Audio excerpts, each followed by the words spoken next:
you may ask how this car got into this state. Did he hit a deer? Did he hit a water buffalo? No, no. He and his wife were driving down Interstate 4, minding their own business, and it started to rain. Like Florida rain, meaning a lot of water very quickly onto the road. This is a 2001 Z06, right? Look at these tires. These tires are from 2012. They're hard as a rock, and there is zero tread left on any of these tires. So what happened was, enough water got on the road, this car hydroplaned and started to spin. He hit a concrete pylon and then spun the other way, hit the back end, destroyed the car completely. All because his tires had no tread and wouldn't move any water.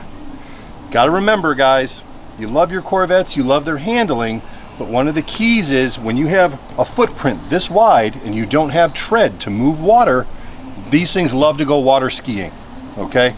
The moment you hit a puddle, the moment you hit any standing water, instead of moving the water out of the way, these things slide over it.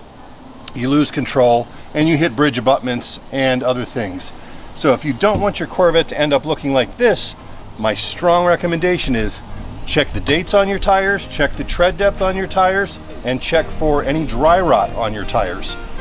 Do that frequently because these are our favorite cars in the world and we don't want them to end up looking like this. Okay? Take care.